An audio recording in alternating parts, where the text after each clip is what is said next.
চায়ের সাথে কি খাবেন বাবা? বিস্কুট? হ্যাঁ তাই দাও, চার বিস্কুট তো রাত জটক। তবে কেমন শীত শীত পড়ছে তো, তাই অন্য একটা খাওয়ার জিনিসের কথা মনে পড়ে গেল।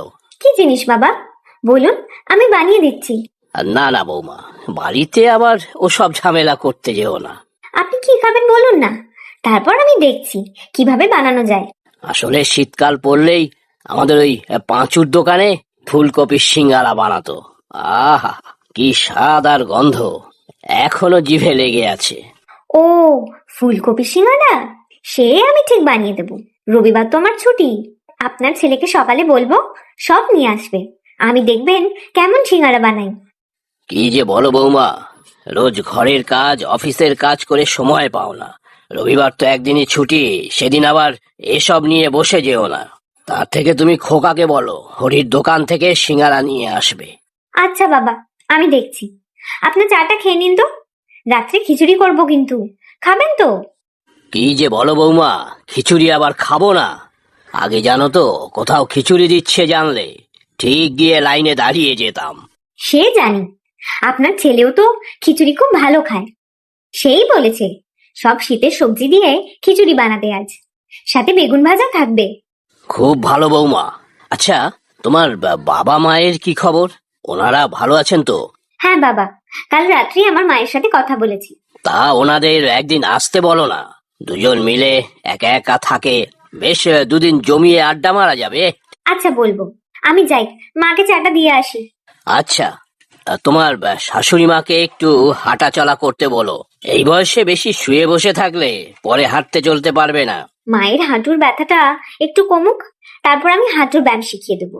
রোজ করলে হাঁটুর ব্যথাটা কম থাকবে। সে দেখো কতটা কি করতে পারো। শারীরিক পরিশ্রমে তার প্রথম থেকেই খুব অনীহা। আপনি চিন্তা করবেন না বাবা, আমি দেখছি।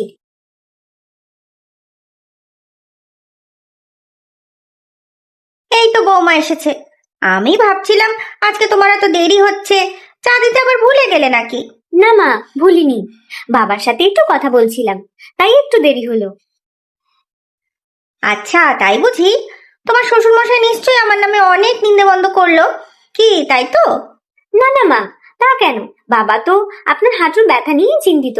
তার আবার সবকিছুতেই চিন্তা। এই বয়সে একটু হাঁটু ব্যথা হবে না তো কোন বয়সে হবে? ওসব তুমি শোনো না কিন্তু। কিন্তু আপনার হাঁটু ব্যথাটা তো আছে। তা আছে, ওষুধ খাচ্ছি তো, ঠিক হয়ে যাবে। সে নিশ্চয়ই কমবে, তবে আগে যাতে না হয় তার জন্য ব্যায়াম করতে হবে কিন্তু। আমি প্রথম প্রথম করিয়ে দেবো আপনাকে, পরে নিজেই করতে পারবেন। আচ্ছা, আমি একটা কথা ভেবে কুল পাই না বৌমা, তুমি এত কম বয়সে এত কিছু জানো কি করে বলো তো? আমরা তো বাবু ঘর সংসার রান্না বান্না, তার মাঝে মধ্যে একটু পরনিন্দা পরচর্চা, এর বাইরে আর কিছুই করতাম না। না মা, আসলে আপনাদের সময় ঘরের সব কাজই কি কম ছিল না? এখন দেখুন কত কিছু আছে। গ্যাসের উনুন না হলে তো ইন্ডাকশন। আগে তো উনুন জ্বালাতেই কত সময় লাগতো। সে কথা ঠিকই বলেছ, সে কত হ্যাপা। কয়লা ভাঙো, ঘুঁটে জোগাড় করো, না হলে কাঠের উনুন, পাখা দিয়ে হাওয়া দিয়ে দিয়ে আঁচ বাড়াতে হতো। তারপর এলো কেরোসিনের স্টোভ, সেও এক জ্বালা।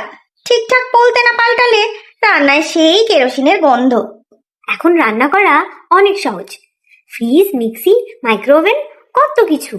আরে যখন প্রথম কুকার এলো তখন কি যে খুশি আমার, সিটি দিয়েই রান্না হয়ে যাচ্ছে। তবে সেই সুকার কপালে সইল কোথায়? কেন মা? সে কুকারের রান্না কারো মুখেই রুচতো না, আবার সেই হাঁড়ি কড়াইতেই রান্না শুরু হলো। রাত্রে কিন্তু খিচুড়ি করবো মা। তা ভালো, কোকো আমার খিচুড়ি খুব ভালো খায়। দাঁড়াও, আমি আলু কুমড়ো পটল শুকনো করে ভেজে দিচ্ছি। আপনি পারবেন তো মা এই পা ব্যথা নিয়ে? না হলে বলুন, আমি ভেজে দিচ্ছি। না রে বাবা, পারবো রে পারবো। তোমার এই শাশুড়ি মা এখনো বাতিলের খাতায় চলে যায়নি, বুঝেছো? সত্যি বৌমার হাতের রান্নাও খুব ভালো, ঠিক তোমার মতো। হুম হুম, এটা তুমি ঠিক বললে না। অলকার হাতের রান্না আমার থেকেও ভালো। আসলে মেয়েটা খুব যত্ন নিয়ে রান্না করে। তা ঠিক, এত পরিশ্রম করে কিন্তু মুখে কখনো বলেও না, আর অন্য কাউকে বুঝতেও দেয় না। আজ আমার পায়ের ব্যায়ামগুলো কি সুন্দর করে দিল। তবে রোজ অফিস করে এসে যে কি করে করবে তাকে জানে। পা ঠিক না হলে তো আমি ওকে কিছু সাহায্য করতে পারবো না। আচ্ছা শোনো, বৌমার বাবা মাকে একবার ডাকবে বলেছে, তুমিও বলো একটু ওকে, ওনারা এলে কটা দিন ভালোই কাটবে। সে কথা আমাকেও বলেছে, ওনারা এলে নাকি আমাদের 4 বুড়ো বুড়িকে নিয়ে ওরা ঘুরতে যাবে। আমি তো বললাম এই ভাঙা পানিয়ে আমার আর বোধহয় যাওয়া হবে না। আহা, তা কেন, ঠিক যেতে পারবে। কোথায় আর যাবে, কাছাকাছি কোথাও হয়তো। বৌমা তো বললো দীঘার সমুদ্রে যাবে, নতুন জগন্নাথ মন্দির হয়েছে, ওটাই দেখতে নিয়ে যাবে। তাহলে তো একদম কাছেই। দেখবে দেখবে বৌমা ঠিক নিয়ে যাবে আমাদের সবাইকে। বৌমা আমাদের একেবারে মা দুর্গা, 10 হাতে সব দিক সামলায়। তা যা বলেছ। অনেক রাত হলো, শুয়ে পড়ো দেখি। তুমি তো আবার সকাল সকাল মর্নিং ওয়াকে বেরো, ঘুমটাও তো পুরো হওয়া দরকার। হ্যাঁ, শুয়ে পড়বো। ভোরে তো তোমারও ঘুম ভেঙে যায়। ঘরে বসে বৌমা যে হাঁটুর ব্যায়াম দেখিয়ে দিয়েছে, সেগুলো তো করতে পারো, দেখবে আরাম পাবে। শোনো না, রবিবার দিন একটু ফুলকপি এনে তো, 1 প্যাকেট ময়দাও আনবে কিন্তু। কেন গো, রবিবার সকালে দুপুরে ফুলকপি দিয়ে খিচুড়ি হবে নাকি? আরে না না, তোমার মাথায় শুধু খিচুড়ি আর খিচুড়ি। বাবার ফুলকপি সিঙ্গারা খাবার মন করেছে, ভাবছি রবিবার বানিয়ে দেব, সন্ধেবেলাতে সবাই মিলে খাবো। ফুলকপির সিঙ্গাড়া?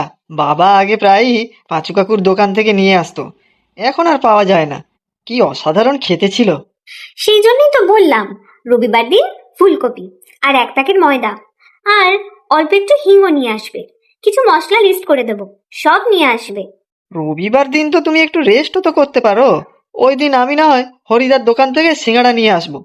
উফ, তোমরা সবাই এক রকমের। আমার চিন্তায় তোমাদের যেন ঘুমই হয় না। আমার কোনো কষ্ট হবে না, বরং ভালো লাগবে আমার। সন্ধেবেলা সবাই মিলে সিঙ্গারা খেতে খেতে আড্ডা মারবো, কি মজাই না হবে বলো।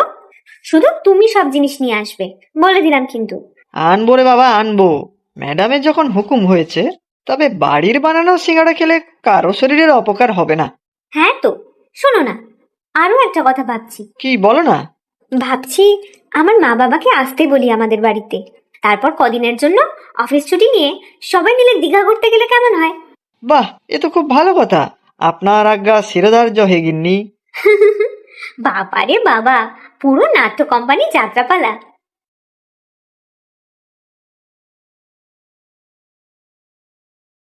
আহ, সিঙ্গাড়ার গন্ধে পুরো রান্নাঘরটা ভরে গেছে। একটা দাও না, একটু টেস্ট করে দেখি। নাও, খেয়ে বলো তো দেখি, কিছু কম বেশি হয়েছে নাকি? আহা, অসাধারণ! অলকা, তোমার হাতের রান্নার স্বাদই আলাদা। হুঁ, তোমার সবেতে বেশি বেশি। এখন যাও তো, বাবা মাকে ডেকে বসা ঘরে বসতে বলো, আমি আরো কয়েকটা সিঙ্গারা ভেজে নিয়ে আসছি। আমি এক্ষুনি যাচ্ছি। আজকে চায়ের বদলে কফি হলে কেমন হয় অলকা? আচ্ছা বাবা, আচ্ছা, কফি বানিয়ে আনছি আমি, তুমি বাবা মাকে ডেকে আনো তো আগে। বাবা, আপনার ফুলকপি সিঙ্গারা এসে গেছে। ও বাবা, ফুলকপি সিঙ্গারা বানিয়েছো নাকি বৌমা? নিশ্চয়ই তোমার শ্বশুরের আবদার। হ্যাঁ হ্যাঁ, বৌমার কাছে খাওয়ার আবদার করব না তো কার কাছে করব? বাবা নিজের মুখে আমার কাছে কিছু খেতে চেয়েছেন, না করি কি করে বলুন মা? খান না বাবা, আপনিও খান না মা। খাচ্ছি বৌমা, খাচ্ছি। আহ, কি সুন্দর সুবাস! খুব ভালো হয়েছে বৌমা, খুব ভালো হয়েছে। এখন আবার কে এলো? তোমরা খাও, আমি দেখে আসছি। মা, বাবা, তোমরা এখন? বেয়াই বেয়ান এত করে আসতে বললো, তাই তো আমরা দুজন চলেই আসলাম। ইস, দেখেছো, আমাকে বলেইনি। এসো এসো।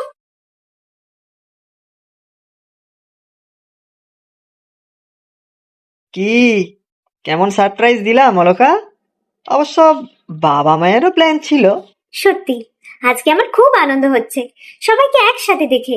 বেয়াই মশাই বললেন তুই নাকি আমাদের সবাইকে নিয়ে দীঘায় সমুদ্রে বেড়াতে নিয়ে যাবি। তার উপর আবার জামাই বলল আজকে আসলে তোর হাতের ফুলকপির সিঙ্গারা খেতে পাবো। তাই আর লোভ সামলাতে না পেরে চলেই এলাম। খুব ভালো করেছো বাবা, আমি খুব ভাগ্যবতী যে এরকম একটা পরিবারে আমি জায়গা করতে পেরেছি। আর আমরাও তোমাকে বেশ ধন্য অলকা। তাহলে এই রবিবারই আমরা সবাই একসাথে দীঘা ঘুরতে যাচ্ছি। হ্যাঁ, তার সাথে জগন্নাথ দেবের পুজোও দেবো কিন্তু। বেশ বেশ, এখন তাহলে বৌমার হাতের ফুলকপির সিঙ্গারা খাওয়া যাক। জয় জগন্নাথ।